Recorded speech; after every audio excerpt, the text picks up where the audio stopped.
There's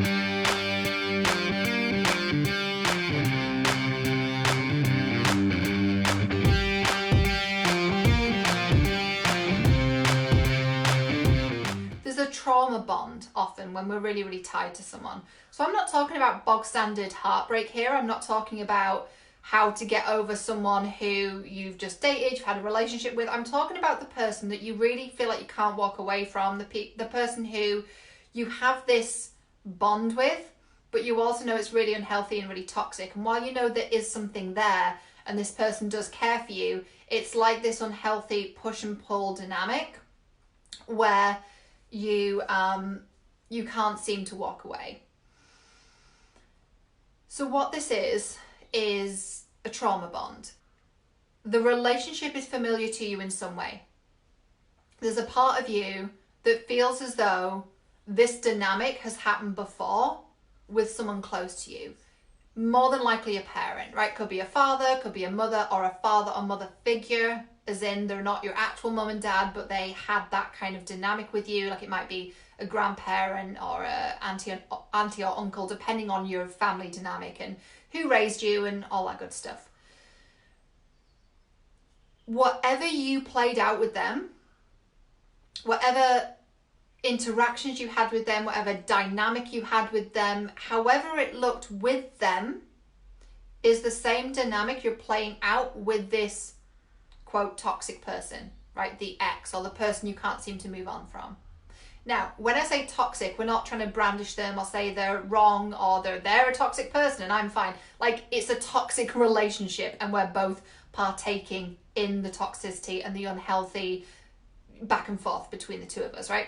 You can't continue to have that unhealthy back and forth if you just stop responding to the shitty text messages. There's a top tip for life.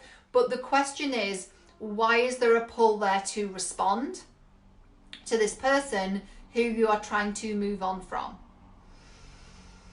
So, we don't fly out of the womb and grab our mobile phone and go, has he texted back yet? Oh my God, look at what he said. What should I say back? Do you think this sounds okay? What do you think it means? We're not born doing that. You're not born with this pattern. You're not. You learn it. And you learn it in childhood, right? You learn it from the people around you. We're not that different from the animals. We're not that different from the animals in that if you've ever raised a dog or a cat, raise your hands, and you see that puppy or that kitten looking to the older dog or cat in your household, looking to him or her and kind of looking as if to say, how do I be a dog? How do I be a cat? Okay, I chase this ball, I go and catch this mouse. That's what we do. They're looking to the older one of their species to really understand how to be. And we do the same. We're not that different.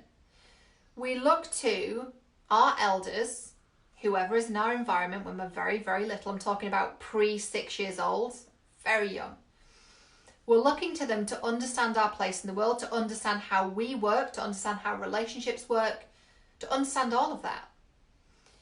And that's fine when it comes to walking and talking and feeding ourselves and learning all that really important stuff. But we also don't have a filter. We don't develop that till about 6 years old. It's also why when people say, oh, there's such a thing as Father Christmas or the Tooth Fairy, we're like, oh yeah, this like big jolly dude that rides around in a sleigh in the sky and comes down everyone's chimneys and you can do that in one night. Sounds legit, right? We don't put that through our filter and go, this sounds suspicious. We don't. We just take it on board. Likewise, we take on board all the relationships that are around us and the dynamics that are around us. So just as we're saying, okay, what do I do as a person? How do I feed myself? How do I walk? How do I talk? We're also asking, what are relationships like? How do I relate to other people? We're hardwired for connection. We fucking need connection, right? Especially those of us that think we're the lone wolf, we don't need anyone. We do. We do.